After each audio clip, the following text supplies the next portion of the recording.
इदम श्री सद्गुरुभ्यो नमः। जन्म शताब्दी पुस्तक माला 97। युग परिवर्तन में समर्थ दीप यज्ञ। परम पूज्य गुरुदेव वंदे मां। प्रेम का एक दीप हमारे अंतस में जगाना चाहते हैं और चाहते हैं कि हम एक प्रकाशित दिया बन जाएं।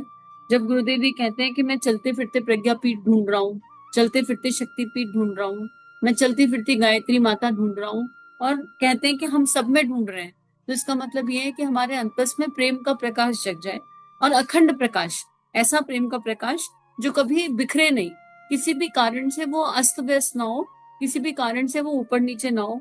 और उसमें गुरुदेव बता रहे हैं कि दीप यज्ञ की क्या भूमिका है। तो दीप यज्ञ का एक तत्व दर्शन भी है कि हम दीपक के समान बने, अपना दीपक आप बनो, आत्मा अरे ज्ञातव्य, और जन जन में ज्ञान का प्रकाश फैलाना है तो अपने आप को तो दीपक के जैसे गुरुदेव माँ के चरणों में अर्पित समर्पित करना ही होगा।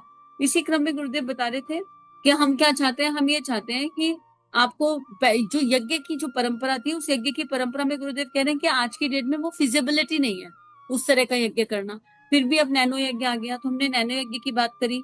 उसके बाद फिर गुरुदेव ने कहा कि कैसे हम हर घर में जाकर दीप यज्ञ कर सकते हैं, और फिर हमने अपने अपने अंतःकरण में अपने अपने संकल्प उठाए कि कुछ नहीं तो सोसाइटी के स्तर पर कर सकते हैं, कुछ नहीं तो किस तरह किया जा सकता है। किताब लेके गए, अपने घर में किया, 10 लोगों को बताया। मतलब we have to find our own ways, हमको ये रास्ता ढूंढना है। और दीपक से हमारी जो भावनात्मक स्मृतियां जुड़ी हुई हैं, हमने पिछले के 6-7 स्वाध्याय में उन सबको भी जाना और समझा। अब गुरुदेव कह रहे हैं कि आपको एक कुंडिया यज्ञ का आप मतलब तो समझ ही गए होंगे। एक थाली में 5 धूप बत्तियां और 5 दीपक रखें। थाली को हल्दी, रोली अथवा आटे द्वारा सजा भी सकते हैं। ये दैनिक उपयोग की वस्तुएं हर घर में रहती ही हैं। यदि आपको ये मालूम पड़ता हो 1 घंटे के समय में 5 धूप बत्तियों में खर्च ज्यादा है, 5 दीपकों में खर्च ज्यादा है, तो आप किफायत भी कर सकते हैं। 5 दीपक के पहले एक जलाइए, पहला बुझने लगे तो दूसरा जला दीजिए, दूसरा बुझने लगे तो तीसरा जला दीजिए, तीसरा बुझने लगे तो चौथा जला दीजिए, और फिर पांचवा जला दीजिए। इस तरह से एक एक दीपक से काम चल सकता है। 5 दीपक की स्थापना स्थापना तो करनी ही पड़ेगी, क्योंकि यह 5 देवों का आवाहन है। हमने समझा था कि गुरुदेव पंच प्रकृति का आवाहन करा रहे हैं, और गुरुदेव ये भी कह रहे हैं, यहाँ पर ये समझाना चाह रहे हैं, ये बताना चाह रहे हैं कि गुरुदेव का लक्ष्य है, जो इंटेंशन है ना, वो हर हृदय में पहुंचना है, इररिस्पेक्टिव ऑफ कौन से जाति से हैं, कौन से धर्म से हैं, कौन से देश में हैं, अमीर हैं कि गरीब हैं, देश के प्रधानमंत्री हैं कि सीईओ हैं किसी कंपनी के, या फिर कोई मजदूर वर्ग है, या बिल्कुल बेसिक औसत भारतीय जीवन जीते हैं। इररिस्पेक्टिव ऑफ ऑल दैट, अगर हम मानव हैं तो परम पूज्य हमारे गुरुदेव हमारे हृदय में एक दीप जगाना चाहते हैं। तो उसमें सबसे पहली समस्या यही आती है, मोस्टली समय नहीं है। और दूसरी समस्या, गरीब आदमी जिसने अपने आप को, देखो गरीबी तो है ही भारत में, हम जानते हैं, लेकिन गरीबी एक सोच है। हमने इसको भी पहले जन्म शताब्दियों में जाना, समझा और पढ़ा है कि गुरुदेव ने कहा गरीबी एक सोच है।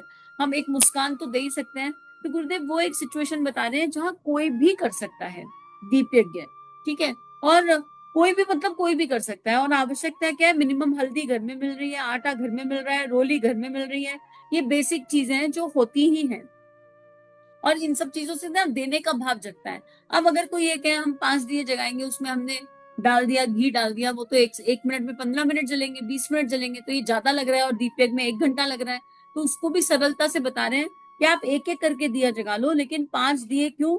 5 दिए इसलिए क्योंकि इसमें 5 प्राणों का आह्वान है, इसमें पंच तत्वों का आह्वान है। हमारा जो शरीर है ना, ये 5 दिए क्या है? ये हमारे शरीर का प्रतीक है। ये हमारे शरीर का प्रतीक है, किया जो गया पंच तत्वों का पूजन। तो हम इन दीपकों के माध्यम से एक एक तत्व की पूजा कर रहे हैं। हमें पता है 5 एलिमेंट्स क्या है, अच्छे से हम सब जानते हैं, इसके बारे में हमने पढ़ा है, और प्रकृति प्रकृति के बारे में हमने जाना और समझा है। तो वही वाली बात है कि हमको कर्म के साथ भावना से भी जुड़ना होगा, हमको तत्व से भी जुड़ना होगा। खाली दिए जगाकर 24 गायत्री मंत्र और 24 महामृत्युंजय मंत्र करने से दीप यज्ञ संपन्न नहीं होगा, पर उन दियों का प्रकाश अंतस में पहुंचना बड़ा जरूरी है। उन दियों का प्रकाश विचारना में, भावना में पहुंचना बहुत जरूरी है। और फिर प्रकाश में शक्ति बहुत है। क्यों शक्ति है? क्योंकि चित्र बनेगा ना दिमाग में, और हमें पता है ब्रेन इमेजेस पर काम करता है। तो जो इमेज दिमाग में बन जाएगी वो काम करेगी। अगर हमको कोई नया आदत अपनाना हो और पुरानी आदत छोड़नी हो, तो उसका एक ही तरीका है कि उस नए आदत से रिलेटेड कोई ना कोई एक स्वाध्याय, कोई ना कोई एक नॉलेज हम गेन करते रहें, करते रहें, करते रहें। तो हमें पुरानी आदत छोड़नी नहीं पड़ेगी, नई अच्छी आदत हमारे जीवन में अपने आप जगह बना लेगी। बस हमें लगातार अपने आप को कनेक्टेड रखना है उस नई आदत से जुड़े हुए ज्ञान से, उस नॉलेज से, उस विजडम से। ये बात हम लोगों ने पहले भी आपसे शायद साझा करी थी कि जन्म शताब्दी पुस्तक माला 100 करते करते ये लगा कि बदलाव हुआ कि नहीं हुआ। तो ये समझ में आ रहा है इस देह, जब मैं अपने जीवन की तरफ झांक रही हूँ, उस देह के अंतःकरण में झांक रही हूँ, कि पिछले 3 साल में जन्म शताब्दी पुस्तक माला पढ़ते पढ़ते और उस बीच में एक आत्मा परमात्मा का मिलन संजोग हमने और पढ़ी शायद, इसको पढ़ते पढ़ते ऑटोमेटिकली चेंज आ रहे हैं, एफर्टलेस चेंज आ रहे हैं, करना नहीं पड़ रहा, स्वयं से बदलाव आ रहे हैं। तो हमें बस यूनिवर्सल एनर्जी से कनेक्टेड रहना है। तो जब हम दिए जगाएंगे तो एक प्रकाश होगा, और उसमें हमने अपने आप को इन्वेस्ट तो किया ही है। आप एफर्ट तो लगाइए, चाहे इन्वेस्टमेंट 10% करी चाहे 20% करी, पर भगवान के खेत में इन्वेस्ट करो ना, तो फिर उसके रिजल्ट बड़े खूबसूरत आते हैं। तो इसलिए गुरुदेव कह रहे हैं कि ये 5 दिए 5 प्राण हैं, पंच देव हैं, पंच तत्व हैं। धूप बत्ती के संदर्भ में यही बात है। अगर आपको कहीं किफायत की बात मालूम पड़े कि गरीबी बहुत ज्यादा है, तो पैसे का खर्च और भी कम कर सकते हैं। तब 5 धूप बत्तियों में से एक जला दीजिए, 4 बिना जली रहने दीजिए। एक धूप बत्ती जलकर खत्म हो जाए, दूसरी जगाइए, दूसरी खत्म हो जाए, तीसरी, और फिर चौथी, और फिर पांचवी। इस तरह से 5 बार में 5 धूप बत्तियां कि जो आपने बंडल बनाए हैं, और 5 दीपक, उनको एक एक करके 5 हिस्से से जलाएं, तो 5वें हिस्से से आपका काम चल जाएगा और किफायत भी हो जाएगी। मैं किफायत की बात इसलिए कर रहा हूँ क्योंकि अगले दिनों आपको पैसे की तंगी पड़ेगी। ज्यादा खर्च करना मुसीबत लाएगा। जो आदमी ज्यादा खर्च करता है वह ज्यादा फायदे की उम्मीद भी करता है, लेकिन जिसका थोड़ा खर्च हुआ है उस बेचारे को थोड़ा समाधान हो जाए तो भी काम चलता है। यज्ञ इसलिए लोगों को अखरता है। यज्ञ के नाम पर कम से कम खर्च कराना चाहिए, करना नहीं, कराना। जो विधियां आपको बताई हैं उसी के हिसाब से हर घर में जाकर यज्ञ करना चाहिए। देखिए, अभी एक विवेक सम्मत निर्णय भी होगा, ठीक है। हमारी परिस्थिति क्या है, हमारी परिस्थिति क्या है, ऐसा तो नहीं है कि हम पूरी दुनिया में तो सारा खर्च करते हैं। जब देह की बात आती है, घर में किचन रसोई की बात आती है, बच्चों की पढ़ाई की बात आती है, कपड़े लत्तों की बात आती है, हम हर दैहिक ऊर्जा पर पूरा पूरा पूरा खर्च करते हैं। पर जब भगवान की बात आती है तो हम सोचते हैं कि कहाँ कहाँ बचा सके, कितना कितना बचाया जा सकता है और बचा लें। अगर हम ऐसा कर रहे हैं तो फिर विचार हमको करना पड़ेगा और किसी को नहीं। मित्रता से चलना है, विवेक से चलना है, प्रज्ञा से चलना है, ऋतंभरा से चलना है। परम पूज्य गुरुदेव का उद्देश्य यह है कि कोई भी इस ब्रह्मांड में कोई भी एक भी इंसान ऐसा ना रह जाए जो ये कह सके कि यार मेरे पास पैसे नहीं है, इसलिए जो है मैं भगवान का नाम नहीं ले सकती। और मैं यहाँ किसी का नाम नहीं लूंगी, पर एक चीज समझी, गायत्री परिवार में एक बहुत खूबसूरत विशेषता देखी। एक खूबसूरत विशेषता ये है कि गायत्री परिवार में परम पूज्य गुरुदेव ने दीक्षा को इतना सरल कर दिया, इतना सरल कर दिया। There is no process of getting a दीक्षा। कहीं पर हम जाएंगे तो हमको कोई एग्जाम देना है दीक्षा के लिए, कहीं जाएंगे तो हमको 1 साल का कोई नियम विधि विधान फॉलो करना है, कहीं जाएंगे तो हमको थोड़ा बहुत श्री देकर के कोर्सेज करने हैं, कहीं जाएंगे तो हमें गहराई में उतरना है। हर जगह कुछ कुछ है और हर जगह सब कुछ दिव्य हो रहा है। पर हर जगह ऐसा है कि पहले अगर आप क्रीम बने तो आपको दीक्षा मिल जाएगी। और गायत्री परिवार में परम पूज्य गुरुदेव ने ऐसे कहा, क्रीम मैं बना लूंगा, तुम दीक्षा तो लो, तुम आओ तो सही, तुम मेरे संपर्क में बैठो तो सही, मैं क्रीम अपने आप बना लूंगा तुमसे, तुम बस दीक्षा लेकर यहाँ से चले जाओ। एक अकेली ऐसी संस्था देखी, हो सकता है मैं जानती ना हूँ और कहीं पर और भी ऐसा चल रहा हो, पर जो इस देह की नॉलेज में है वहां अकेला गायत्री परिवार एक ऐसी संस्था देखा जहां पर कोई प्री कंडीशनिंग नहीं है दीक्षा लेने के लिए। यानी गुरुदेव हमें जैसे हम है वैसे अपनाने को तैयार है। हमारा ट्रांसफॉर्मेशन लेटर हो जाएगा। उन्हें इतना कॉन्फिडेंस है कि अगर हम माँ की शरण में चले गए, अगर हम गुरु की शरण में आ गए, तो उनकी शरण में आके ट्रांसफॉर्मेशन हो जाएगा। हाँ, दीक्षा की कुछ शर्तें, शब्द सही नहीं होगा, पर जैसे स्कूल में एडमिशन लेने के लिए स्कूल जाना तो पड़ता है ना। ऐसा हो सकता है कि कोई बच्चा स्कूल में एडमिशन ले और पूरे साल स्कूल ना जाए और एग्जाम में पास होने की बात करे या कहे टीचर मुझे पहचान, आप मुझे जानिए, ऐसा नहीं होता ना। दीक्षा आध्यात्मिक स्कूल में एडमिशन है, और अगर आध्यात्मिक स्कूल में एडमिशन लिया है तो उस स्कूल के जो बेसिक वैल्यूज हैं उनको पूरा करना पड़ेगा। और इन बेसिक वैल्यू में क्या चीजें आती हैं? एक आता है 15 मिनट का गायत्री जप, एक दूसरा आता है आंख खुलते के साथ ही आत्मबोध साधना। आत्मबोध साधना और तत्वबोध साधना पर गुरुदेव ने पूरी की पूरी एक प्रवचन दी है, हम चाहें तो उसको सुन सकते हैं। पर इन शॉर्ट क्या है, आंख खुलते ही जो पहला विचार मन में आए वो गायत्री आए, और रात को सोने से पहले जो अंतिम विचार, अंतिम भाव मन में हो वो गायत्री हो। ये आत्मबोध और तत्वबोध साधना है। तीसरा क्या गुरुदेव ने कहा, अपने घर में एक छोटा सा उपासना गृह बनाना, उसमें गायत्री माता को स्थापित करना, और फिर जब हम उपासना के लिए बैठे तो पूरी भावना के साथ बैठे, सत्संग की व्यवस्था करना और नियमित स्वाध्याय करना, ये बेसिक कंडीशन है। पर अगर हमने दीक्षा ली और हम कहते हैं कि हम तो 3 माला 5 मिनट में कर लेते हैं और उसके अलावा स्वाध्याय के लिए हमारे पास टाइम नहीं है और भगवान के पास बैठने का समय नहीं है, तो फिर बात नहीं बनेगी ना। हमने दीक्षा में जो बेसिक चीजें उन्हें तो हमें पूरा करना पड़ेगा। केवल और 1 घंटे में ही सब हो जाता है, बहुत लंबा समय नहीं लगता। देखो 15 मिनट में जप हो जाएगा मात्र।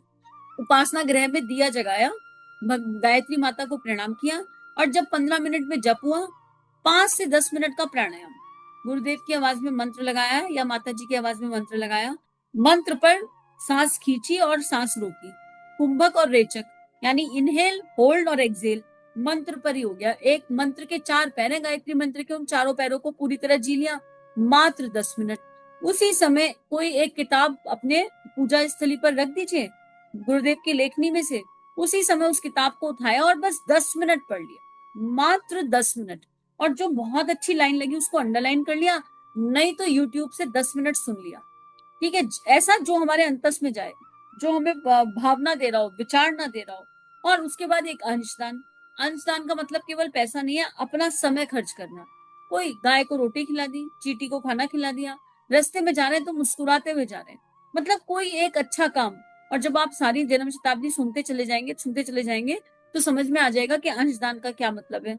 और फिर 5 शक्तियां, फाइनेंशियल शक्ति भी अपने बाजू में, वही उपासना गृह में एक गुल्लक रख ली, उसमें 5 रुपए 10 रुपए रोज डालते गए कि ये 5-10 रुपए हम किसी नेक कार्य में खर्च करेंगे, नेक कार्य में लगाएंगे, अच्छे काम में लगाएंगे, और ये हमारा अंशदान हो गया। ये मिनिमम है, एकदम मिनिमम। पर ये 1 घंटे का पैकेज है, इससे ज्यादा तो चाहिए नहीं। अब अगर कोई ये कहता है कि भाई हम ये 1 घंटा भी नहीं देना चाहते, तो फिर क्या किया जा सकता है? किया जा सकता है एक नियमित समय दे सकते हैं। गुरुदेव बड़े दयालु कृपालु हैं, एक नियमित समय, बस एक 15 मिनट दे सकते हैं। 15 मिनट तो देना पड़ेगा अपने लिए। 15 मिनट शिद्दत से गायत्री मंत्र कर लीजिए 90 दिन बस, और आगे गायत्री माता संभालेगी।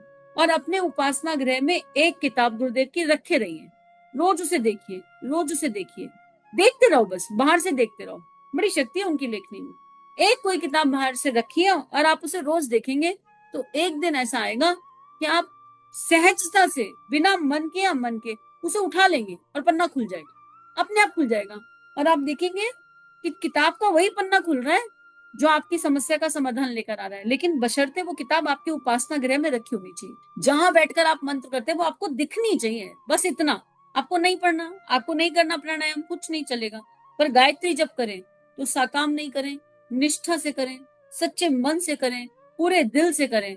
और हींग लगी ना फटकी, जब गायत्री मंत्र 15 मिनट करने ही जा रहे हो तो 5 दिए जगा लो, हो जाएगा घर में दीपक, अपनी आत्मा का दीपक हो जाएगा। 5 दिए जगाओ और बोलो मदर अर्थ थैंक यू, बोलो फायर एलिमेंट थैंक यू, बोलो प्यारी सी ठंडी सी मीठी सी हवा थैंक यू, बस इतना थैंक यू तो बोल सकते हैं। Agnidev thank you, Jaldev thank you, इतना बोलेंगे। 5 दिए जगा दो, बिल्कुल मिनिमम घी मिनिमम तेल से जला लेना, और बस 15 मिनट का जप कर लो। और किताब रखी रहने दो, किताब को देखो और मुस्कुराओ, बस कुछ नहीं, और कुछ करने की जरूरत नहीं। फिर देखिए परिवर्तन कैसे आता है। वो किताब आपके जीवन में कब उतरेगी, आप उसे कब पढ़ लेंगे, आपको पता भी नहीं चलेगा। कब गुरुदेव अंतस में जगह बना लेंगे, पता भी नहीं चलेगा। तो दीक्षा लेने के बाद इतना तो मिनिमम है।